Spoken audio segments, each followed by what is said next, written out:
Hello and welcome to Eye on Africa. I'm Clarisse Fortuné and here are the top stories from across the continent. Sudan's RSF paramilitaries accept a US plan for a 3-month humanitarian truce. Government forces earlier this week vowed to keep on fighting a war which has already claimed tens of thousands of lives. Cameroon's Paul Biya is sworn in for an 8th term as president. At 92, still the world's oldest head of state. His re-election has sparked violent protests, with opposition leader Issa Chiroma Bakari rejecting the results and declaring himself the winner. Water is disappearing as fast as forests. A new report warns that deforestation across West Africa is draining rivers, polluting drinking water, and placing more than 122 million people at high risk. Ahead of COP30, we'll talk about this silent crisis. Sudan's paramilitary rapid support forces has agreed to a proposal from the United States and Arab countries for a humanitarian ceasefire and says it's open to talk. It's not the first. Both the Sudanese army and the RSF had agreed to various ceasefire proposals during the 2.5-year conflict, though none have succeeded. The Trump administration has said it was working a plan towards ending the fighting in Sudan through the Quad mechanism. Let's listen to the RSF spokesperson. The Rapid Support Forces confirmed their approval of the humanitarian truce proposed by the Quad countries, the United States, the United Arab Emirates, Saudi Arabia, and Egypt. This is to ensure that the catastrophic humanitarian consequences of the war are addressed and to enhance the protection of civilians by completing the terms of the agreement on humanitarian truces to allow the delivery of humanitarian aid. And Naba Mohidin, our correspondent, reports from Port Sudan and has more on the story. Some experts believe that the RSF is trying to embarrass the Sudanese army by showing the international community that they are keen and very welcoming such breaks and humanitarian ceasefire. The acceptance of this proposal coincided some satellite reports researched by Yale University Humanitarian Research Lab showing mass graves inside El-Fasher city that are likely crimes committed by the RSF when they controlled El-Fasher city on October 26 and October 27 by killing more than 2,200 people, according to wide condemnation by the international community and human rights groups. They are accusing RSF of carrying out genocide and ethnic cleansing in El-Fasher city, and hundreds of thousands of people are still trapped in the city of El-Fasher. Meanwhile, the RSF is still targeting Kordofan region, Bara and surrounding, and Al-Ubayd and South Kordofan, and they are besieging cities. Until now, in South Kordofan, Ad-Dalaj and Kadugli are still besieged, and all of the aid is blocked by the RSF. They killed more than 60 people in different drone attacks last week, including 40 people in a funeral, 12 people in 2 displacement camps, and 7 people in a hospital. The situation is not improving in Sudan, and the humanitarian crisis is deepening. Israeli authorities have confirmed that the remains of the hostage returned by Hamas on Wednesday belong to Joshua Lotu Morlel. The Tanzanian agricultural student was killed during the October 7th attack. The 21-year-old had arrived at a kibbutz just 19 days before the massacre. Another fellow countryman also died during the October 7th attack. The body of Clemence Felix Matanga, 22 years old, was returned to his family 2 years ago. Now to Cameroon, where this posture has been seen behind me for the 8th time. President Paul Biya being sworn in. He's about to start another 7-year term after the October 12 polls. In his inaugural address, the long-serving president stated that in his new term, he would focus on the youth and women. He also stressed that order would prevail following unrest that erupted after he was declared winner. Our correspondents in Yaoundé attended the oath-taking ceremony.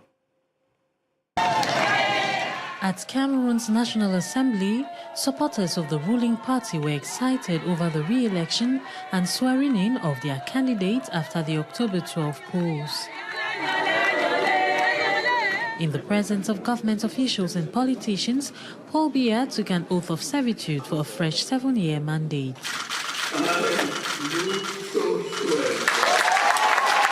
November 6 marks exactly 43 years since 92-year-old Paul Biya was first sworn in as President of the Republic of Cameroon. While accepting his 8th 7-year term, he promised to work towards ensuring a more unified Cameroon. The pre-electoral battles are now a thing of the past.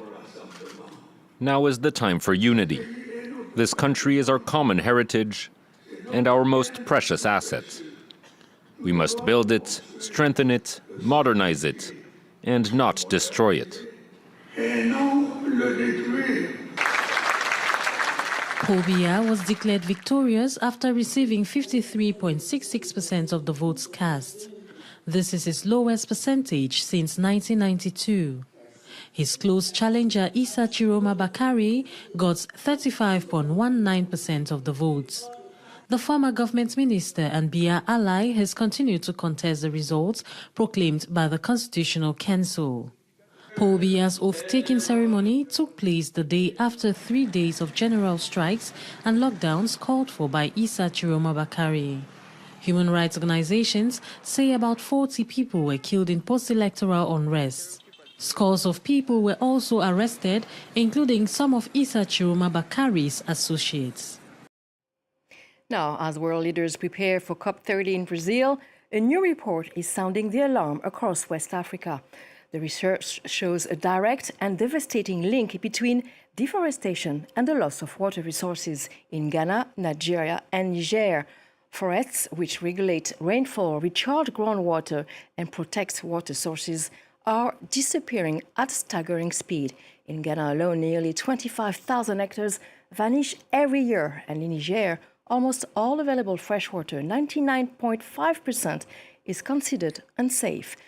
To help us understand the scale of this crisis, we are joined by Ewabena Yani Akufor. She's the country director for Water Aid Ghana. Welcome. Thank you for joining us. So what is the single most alarming finding for you? Yes, thank you very much. I think this research has really made us or validated an undisputable fact about the relationship between forest and our water resources. 122 million people are at major risk of water scarcity. And this is due to deforestation, scarcity, and also poor water quality. And in Niger and Nigeria, almost 10 hectares of surface water disappear as a result of 1,000 hectares of forest being cleared. This is really alarming, and it certainly places the region at severe climate risk. So your report states that 45% of the population in Ghana, Nigeria, and Niger now lives in high-risk water zones. So what does high risk mean in practical, everyday terms for families? That is a very good question. This means that most of communities will not have access to clean drinking water. People that live in the forest belt depend on underground water for drinking water. And when there's scarcity in underground water, it means that the young girl has to spend hours at the borehole, joining long queues to get water. It means she has to spend more time back from school looking for water or traveling long. It means the midwife or the nurse struggles to manage infection prevention control in the healthcare facilities because they do not have water. It means the mother or that young woman has to spend time fetching water instead of spending it on economic activities. 3 months ago, personally, I was in the northeast region of Ghana where I interacted with some share pickers. And broadly, the data was showing that at least these women are spending 6 hours of the day looking for water for domestic use. Can you also explain the mechanism? So why does cutting down forests lead to the disappearing of safe drinking water? Yes, I mean, this research is just nature's alarm bell calling all of us, right? The same trees that take water from the ground, that shades our river bodies, that cool our communities, is disappearing. And when they disappear, water disappear. When water disappear, that means that there is no future for us. So this is very significant evidence that is telling us that we need to take action. So head of states are meeting in Brazil ahead of COP30. What exactly should global leaders commit to? Yes, we all know that the burden is felt globally. It is not equally. It is often those who have contributed the least towards climate change that are facing the worst impact. That is why at COP30 this year, we are demanding our global government and leaders to step up, listen to the voices of the communities that are most at risk, and take urgent action to tackle the problem between nature, water, and climate crisis. We believe that attempting to tackle this problem in silos, attempting to either tackle deforestation alone or attempting to tackle water access alone is doomed to failure. We need to bring this together and make sure that we are integrating forest and water management, which are essential to our ecosystem. Thank you very much for raising the alarm. Thank you for your analysis. Ewabena Yanyi Akufo, Country Director for Water Aid Ghana. That's the end of our program. Thank you very much for watching. Stay in touch with us. Thank you.